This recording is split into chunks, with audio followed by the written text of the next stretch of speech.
Welcome to master mind of GK. एक बार फिर से आप लोग का स्वागत है मास्टर माइंड ऑफ जीके में। इस वीडियो में आज फ्रेंड्स बिहार पुलिस कांस्टेबल का जो री एग्ज़ाम होने वाला है उसके लिए सामान्य अध्ययन और हिंदी का महत्वपूर्ण 50 प्रश्न देखेंगे। सभी प्रश्न काफ़ी इंपॉर्टेंट है और सिलेबस के अनुसार है, तो पूरा वीडियो आप लोग जरूर देखिएगा। चलिए वीडियो को शुरू करते हैं। आप लोग फ्रेंड्स आंसर गेस करते चलिएगा। जब भी मैं क्वेश्चन पढ़ता हूँ उस समय आप आंसर इसका गेस करते चलिएगा, और जब मैं सही आंसर बोलूँगा फ्रेंड्स तो उसको जरूर मिलाइएगा। तो इससे क्या होगा कि आपका तैयारी का लेवल का पता चलेगा। चैनल पर पहली बार विजिट कर रहे हैं फ्रेंड्स तो चैनल को सब्सक्राइब जरूर कर लीजिए और बेल आइकन को दबाना बिल्कुल ना भूलें, क्योंकि फ्रेंड्स जब तक बेल आइकन नहीं दबाइएगा तब तक महत्वपूर्ण वीडियो का नोटिफिकेशन आपको समय से नहीं मिलेगा। तो चलिए वीडियो को शुरू करते हैं। आज का पहला सवाल है, इंपॉर्टेंट सवाल है कि भारत में लोकसभा का अध्यक्ष अर्थात स्पीकर का क्या किया जाता है। अभी अभी नई सरकार बनी है फ्रेंड्स, भारत के लोकसभा अध्यक्ष के बारे में भी प्रक्रिया चल रही है कि कौन बनेंगे नहीं बनेंगे। तो इसका मतलब कैसे बनते हैं, मनोनीत किया जाता है या चयनित किया जाता है, निर्वाचित किया जाता है, नियुक्त किया जाता है। पहला का करेक्ट आंसर होगा ऑप्शन नंबर सी। ध्यान से याद रखें, भारत में लोकसभा का अध्यक्ष अर्थात स्पीकर का निर्वाचन किया जाता है, निर्वाचित किया जाता है।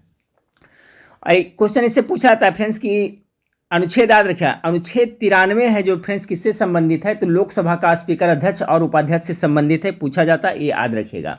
एक क्वेश्चन इससे पूछा जाता है कि लोकसभा का अध्यक्ष के रूप में शपथ किसके सामने लेता है। तो याद रखिए फ्रेंड्स कि जो लोकसभा का अध्यक्ष है, अध्यक्ष के रूप में शपथ कभी नहीं लेता है। ये क्या है, जो सामान्य सदस्य के रूप में ही शपथ लेता है। ऐसा नहीं कि अध्यक्ष चुना गया तो अध्यक्ष के रूप में वो शपथ लेगा, सामान्य सदस्य के रूप में शपथ लेता है, तो ये भी याद रखिएगा। चलिए दूसरा नंबर सवाल आपका है, निम्नलिखित में से कौन से देश की सबसे लंबी अंतर्राष्ट्रीय सीमा भारत से जुड़ी हुई है। गेस कीजिए, क्वेश्चन बिहार पुलिस में पूछा जा चुका है। तो correct answer option number A होगा बांग्लादेश। ठीक है फ्रेंड्स, बांग्लादेश है जो जिसकी सीमा भारत के साथ सबसे अधिक है, और सबसे कम किसके साथ है, तो अफगानिस्तान के साथ है, ये भी याद रखिएगा। इससे संबंधित एक प्रश्न और बनता है फ्रेंड्स कि भारत के मुख्य भूमि की कितने देशों के साथ अंतर्राष्ट्रीय सीमा है, तो सभी लोग याद रखिएगा 7 देशों के साथ अंतर्राष्ट्रीय सीमा है, जैसे बांग्लादेश, चीन, पाकिस्तान, नेपाल, म्यांमार, भूटान और अफगानिस्तान, जिसमें सबसे अधिक आपका बांग्लादेश के साथ है और सबसे कम किसके साथ है, तो अफगानिस्तान के साथ है। ये सब कॉन्सेप्ट क्लियर करते चले फ्रेंड्स। मेरा जब भी वीडियो आता है तो आप लोग पूरा वीडियो जरूर देखिए, इससे कुछ न कुछ आपको सीखने को मिलेगा ही फ्रेंड्स। 3 नंबर सवाल देखिए, सूर्य के गिर्द एक परिक्रमा के लिए निम्न में से कौन सा एक ग्रह अधिकतम समय लेती है, यानी सूर्य के चारों ओर चक्कर लगाने में, परिक्रमा करने में सबसे ज़्यादा कौन सा ग्रह समय लेती है, तो 3 का करेक्ट आंसर होगा फ्रेंड्स क्या, ऑप्शन नंबर बी। ठीक है फ्रेंड्स, विकल्प में सूर्य के गिर्द एक परिक्रमा के लिए बृहस्पति ग्रह जो अधिकतम समय लेता है फ्रेंड्स, जो विकल्प दिया उसके हिसाब से, तो ऑप्शन नंबर बी इसका करेक्ट आंसर होगा 3 का। चलिए चौथा नंबर सवाल देखिए, भारत में राष्ट्रीय कांग्रेस ने पूर्ण स्वराज को अपना लक्ष्य पहली बार घोषित किया था, किस अधिवेशन में। देखिए इस टाइप का क्वेश्चन आपको बिहार पुलिस में अवश्य देखने को मिलेगा। तो 4 का आंसर गेस करिए, लाहौर अधिवेशन, याद करिए 1929। ठीक है फ्रेंड्स, में कांग्रेस का अधिवेशन पंडित जवाहरलाल नेहरू की अध्यक्षता में हुआ था, उसी में पूर्ण स्वराज की मांग की गई थी। तो ये आप लोग याद रखिएगा, कितना 1929 के लाहौर अधिवेशन, जिसकी अध्यक्षता किसने की थी, तो पंडित जवाहरलाल नेहरू, ये भी याद रखिए। 5 नंबर सवाल, नर्मदा नदी का उद्गम स्थल कहाँ है। 5 का करेक्ट आंसर हो जाएगा friends option number A, Amarkantak. ठीक है, अमरकंटक नर्मदा नदी का उद्गम स्थल है। 6ठा नंबर सवाल देखिए, अंतर्राष्ट्रीय ओलंपिक दिवस प्रत्येक वर्ष किस तिथि को मनाया जाता है, अंतर्राष्ट्रीय इंटरनेशनल ओलंपिक डे। तो 6 नंबर सवाल का करेक्ट आंसर क्या हो जाएगा फ्रेंड्स, तो इसका correct answer option number D व 23 जून को मनाया जाता है। 7 नंबर सवाल है, मरकरी का महत्वपूर्ण अयस्क है। ठीक है, मरकरी यानी पारा है, इसका जो महत्वपूर्ण सिनेबार है, इसका करेक्ट आंसर हो जाएगा। ठीक है, सिनेबार किसका, मरकरी यानी पारा का अयस्क है। अगला सवाल देखिए फ्रेंड्स कि एल्कोहलिक पेय पदार्थ में प्रयुक्त होने वाली यौगिक है। जो एल्कोहलिक पेय पदार्थ होता है friends, Thums Up, Coca Cola जो भी हो, और जो हो गया बियर वगैरह हो गया, तो उसमें क्या होता है, तो 8 का जो करेक्ट आंसर होगा friends option number B, ethanol. खास करके बियर और जो वाइन होता है फ्रेंड्स, तो उसमें क्या होता है, एथेनॉल होता है। एल्कोहलिक पेय पदार्थ में प्रयुक्त होने वाला जो यौगिक होता है मुख्य रूप से एथेनॉल होता है।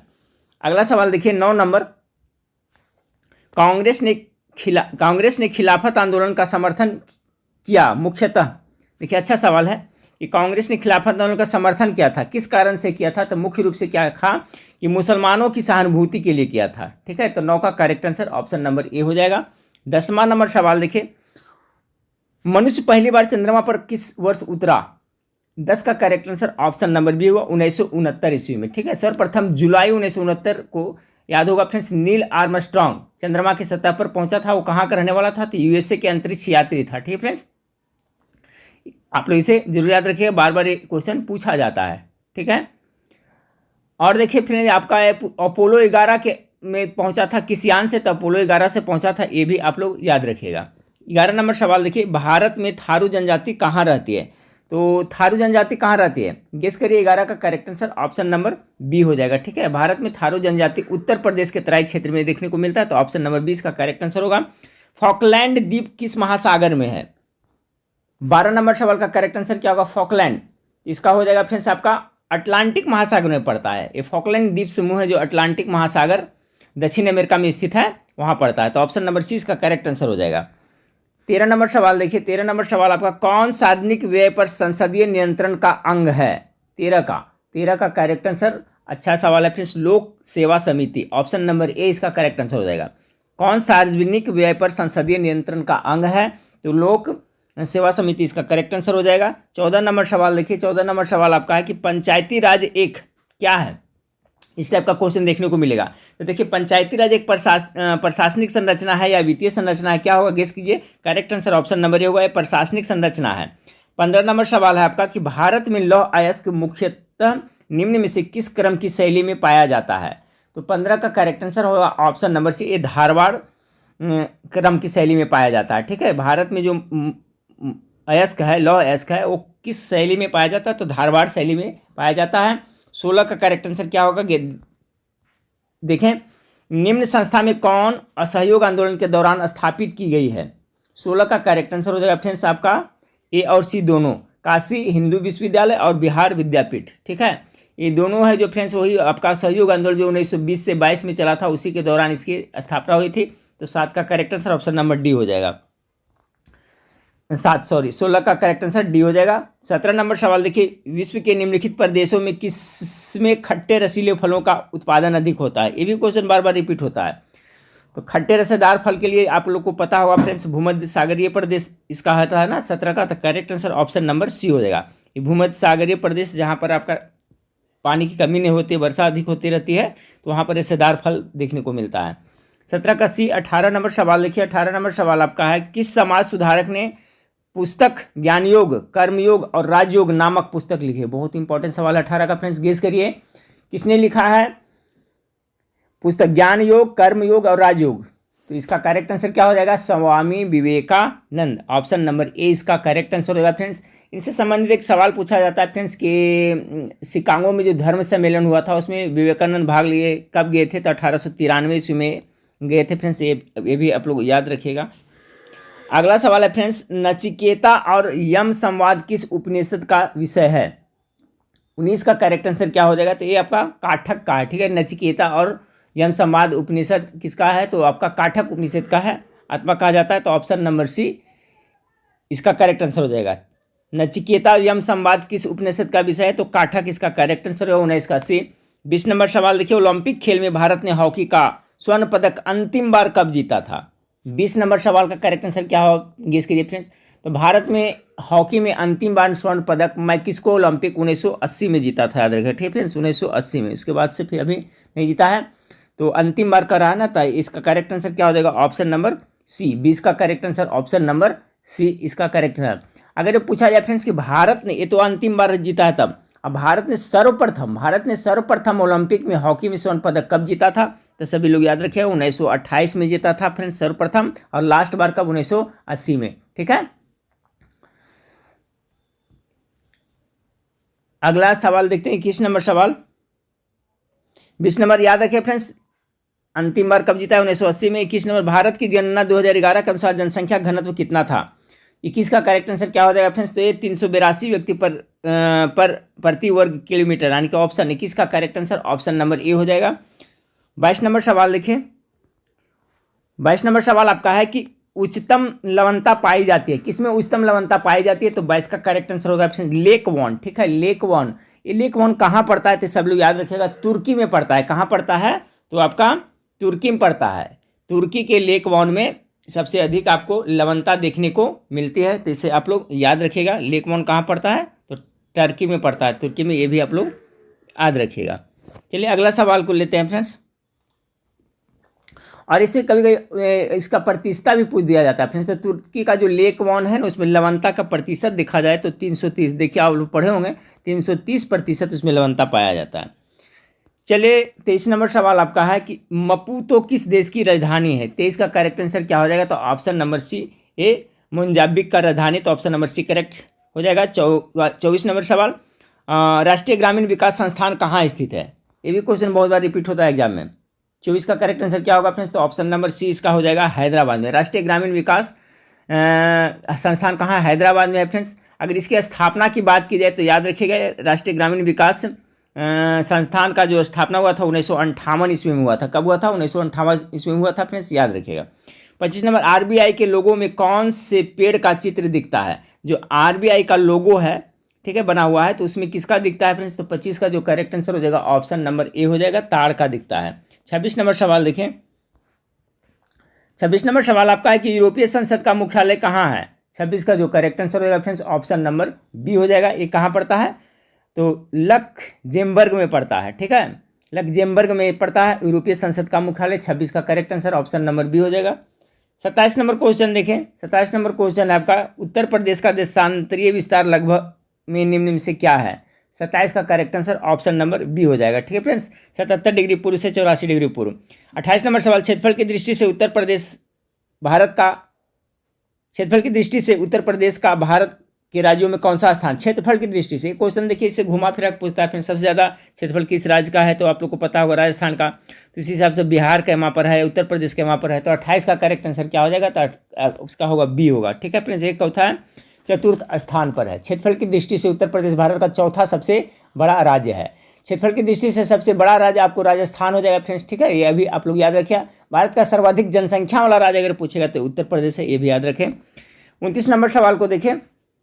निम्न में से किस शब्द का प्रयोग भारतीय रिजर्व बैंक के मौद्रिक नीति बनाने में प्रयोग नहीं होता है? 29 का correct answer option number D होगा, ब्लू चिप, इसका प्रयोग नहीं होता है। बाकी रेपो दर, बैंक दर, नगद और अच्छे अनुपात, ये तीनों का प्रयोग किया जाता है। तो याद रखिएगा, ये ब्लू चिप का प्रयोग नहीं होता है। क्या क्वेश्चन था? भारतीय रिजर्व बैंक के मौद्रिक नीति बनाने में प्रयोग नहीं होता है, तो ब्लू चिप नहीं होता है।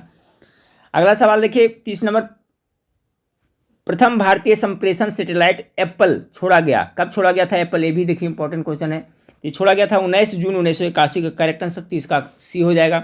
31 नंबर, निम्नलिखित में से कौन एक सरोद वादक नहीं है? इसमें कौन है एक जो सरोद वादक नहीं है? इसका हो जाएगा फ्रेंड्स ऑप्शन नंबर क्या, बी हो जाएगा 31 का, अल्लाह रखा खां। चूंकि अल्लाह रखा खां फ्रेंड्स आप ध्यान से याद रखिए तबला वादक है, ठीक है, सरोद वादक नहीं है। बाकी अली अकबर खां, अलाउद्दीन खान और अमजद अली खान, ये सभी है जो सरोद वादक है, जबकि अल्लाह रखा खां है जो तबला वादक है। तो 31 का correct answer option number B हो जाएगा।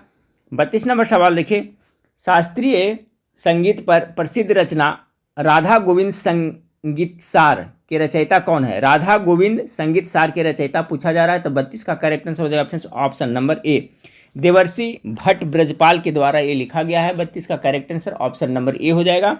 33 नंबर सवाल है, 33 नंबर सवाल आपका है कि जब कंप्यूटर स्विच ऑन किया जाता है तथा ऑपरेटिंग सिस्टम हार्ड डिस्क से मेन मेमोरी में लोड होता है तो उस प्रक्रिया को, उस प्रोसेस को क्या कहते हैं?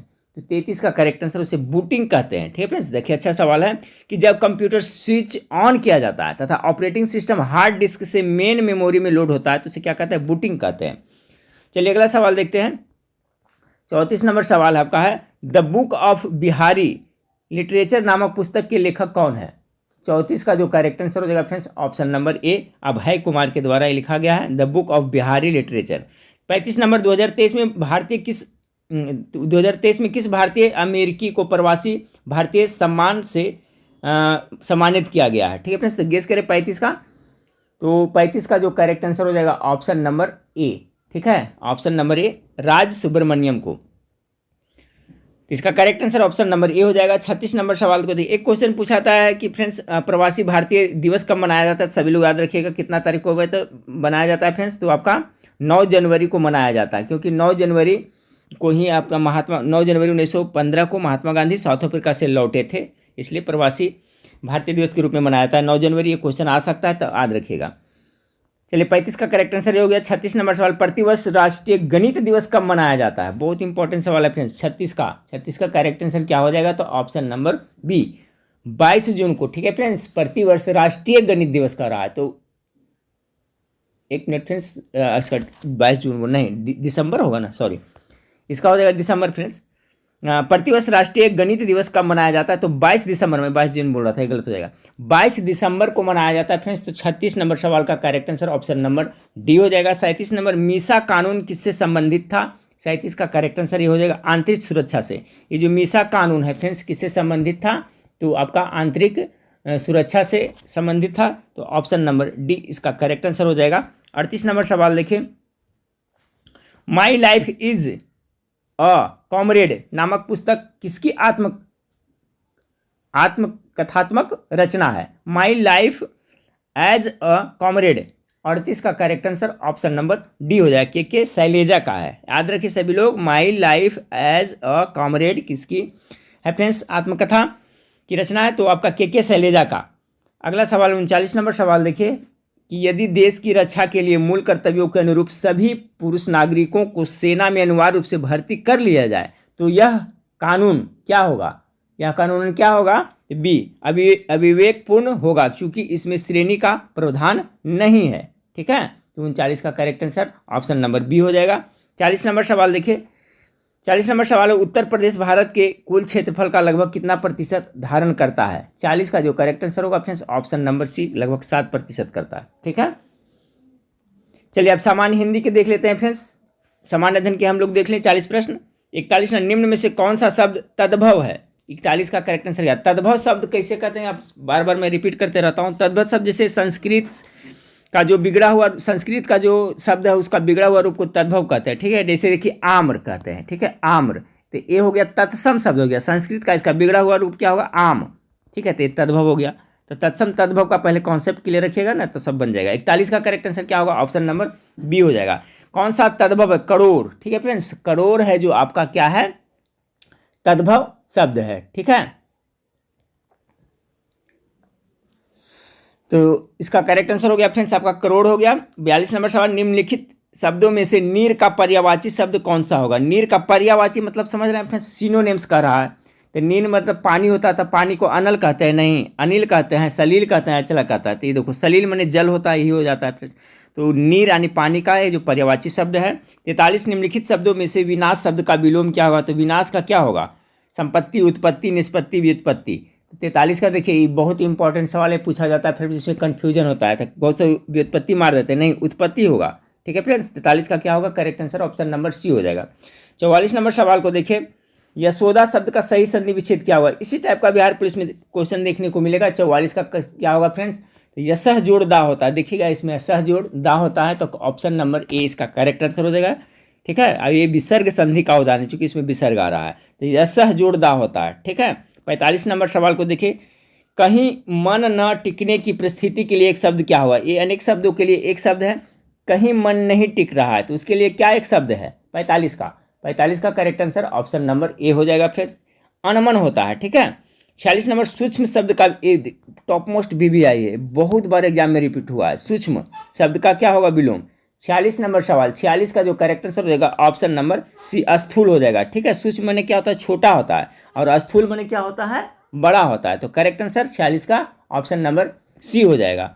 चलिए 47 नंबर सवाल देखिए, 47 नंबर सवाल आपका है, मनोरम का संधि विच्छेद है 47 का, तो मनोरम का संधि विच्छेद क्या होगा? मनः जोड़ रम क्या होगा? गेस करिए फ्रेंड्स। 47 का करेक्ट आंसर वही हो जाएगा, ये भी विसर्ग संधि का उदाहरण है, मनः जोड़ रम। ठीक है, याद रखिए, देखिए बहुत इंपॉर्टेंट है, इसे लग रहा है कि इसे मनो जोड़ रम, मन जोड़ रम, लेकिन होता क्या? मनः जोड़ रम। ये सब जो है फ्रेंड्स सूक्ष्म, ये सब नोट कर लीजिएगा नोटबुक में, इसको इस टाइप का क्वेश्चन पक्का पूछा जाएगा। तो इसका correct answer option number B हो गया फ्रेंड्स। 48 नंबर सवाल को देखिए, 48 नंबर सवाल आपका है कि समुच्चय बोधक के संबंध में कौन सा कथन सही नहीं है? तो 48 का correct answer option number B हो जाएगा, समुच्चय बोधक विकारी शब्द होते हैं, नहीं ये आपका कथन गलत है। समुच्चय बोधक अर्थ का जोड़ने वाला है, सही है, यह अंग्रेजी के कंजक्शन के हिंदी पर्याय है। समुच्चय बोधक को योजक भी कहते हैं, बिल्कुल सही है, इसे विकारी शब्द कहते हैं, एक गलत है। ठीक है, 49 नंबर सवाल देखिए, 49 नंबर सवाल आपका फ्रेंड्स कि निम्नलिखित में से शुद्ध रूप किसका है, यानी आपका वर्तनी संबंधित है। प्रशंसा किस तरह से होगा, देखिए तो प्रशंसा गलत है, प्रशंसा है, प्राशंसा है, तो आपका ऑप्शन नंबर डी इसका सही लग रहा है ना, प्रशंसा इस तरह से लिखा जाएगा। भिखारी को खाना दो, इस वाक्य में कारक बताएं। भिखारी को खाना दो, चलिए गेस करिए फ्रेंड्स, इसका आंसर सबका सही होना चाहिए। कर्म आ रहा है ना, कर्म कारक को किसका है, विभक्ति चिन्ह है, वही है कर्म कारक का। इसका भी कॉन्सेप्ट क्लियर रखिएगा, ठीक है फ्रेंड्स। जैसे कि पेड़ से पत्ता गिरता है तो अपदान से हो गया फ्रेंड्स, इस टाइप से क्वेश्चन पूछा जाता है, तो सबका कॉन्सेप्ट क्लियर रखिएगा। इसमें पूछा भिखारी खाना दो कर्म, मुंह की खाना मुहावरे का अर्थ क्या होगा। 51 का correct answer option number D. पराजित होना, मुंह की खाना मतलब क्या होता है, पराजित होना था, नहीं ऑप्शन नंबर इसका डी करेक्ट आंसर होगा, ठीक है फ्रेंड्स। तो ये देखिए आपका 40 प्रश्न सामान्य अध्ययन से था और 10 प्रश्न 11 प्रश्न हिंदी से था फ्रेंड्स। तो मैं ये कहता हूँ फ्रेंड्स कि आपको जहाँ भी मिले स्टडी मटेरियल यूट्यूब चैनल हो गया, और जो मैं पैकेज दिया हूँ फ्रेंड्स, दे रहा हूँ 150 रुपये में क्रैश कोर्स वाला, वो उससे हो गया, और प्रैक्टिस शूट हो गया, तो सभी तरह से जहाँ जो भी स्टडी मिले उससे पढ़ाई करते रहे रेगुलर फ्रेंड्स। 10 से 12 घंटा पढ़ाई करते, क्योंकि इस बार क्वेश्चन 7 शिफ्टों में एग्जाम होने वाला है, तो आपका शिफ्ट में क्या आएगा, सिलेबस लंबा हो गया है फ्रेंड्स, ठीक है। इसलिए ज़्यादा से ज़्यादा पढ़ाई करिएगा। और जो अभी तक क्रैश कोर्स नहीं खरीदे फ्रेंड्स, अगर वो खरीदना चाहते हैं तो उनके लिए मैं बताता हूँ 83 40 250 और कितना 242, इस नंबर पर बात कर लीजिएगा, ठीक है। खरीदना रहेगा फ्रेंड्स तो वही लगभग 20,000 क्वेश्चन का PDF में प्रोवाइड करा रहा हूँ मात्र 150 रुपये में। तो जिनको नहीं खरीदें, जो खरीदना चाहते हैं फ्रेंड्स, बिहार पुलिस की अच्छी से तैयारी करना चाहते हैं। देखिए मैं एक बात कहना चाहता हूँ फ्रेंड्स कि देखिए स्कोरिंग क्या होता है कि मान लीजिए कि आपका स्कोर हो रहा है कितना, 50 मार रहे हैं, 45 मार रहे हैं, आपका 10 प्रश्न या 8 प्रश्न या 5 प्रश्न के चलते अगर जो आपका रिजल्ट नहीं होता है तो समझिए क्या कितना बड़ा प्रॉब्लम होती है, ठीक है फ्रेंड्स। इसलिए फ्रेंड्स अगर जो मेरा पैकेज पढ़ने से आपका स्कोरिंग बढ़ जाता है, आपका रिजल्ट हो जाता है, तो फिर 150 रुपये कोई मायने नहीं रखता है। तो जो भी स्टूडेंट खरीदना चाहेंगे पैकेज, तो नंबर जो बताया फ्रेंड्स 83 40 250 242 पे कांटेक्ट कर लें, उनको तो इमीडिएटली PDF दे दिया जाएगा, ठीक है फ्रेंड्स। तो चलिए नेक्स्ट वीडियो में फिर मिलते हैं, देखने के लिए थैंक यू, धन्यवाद।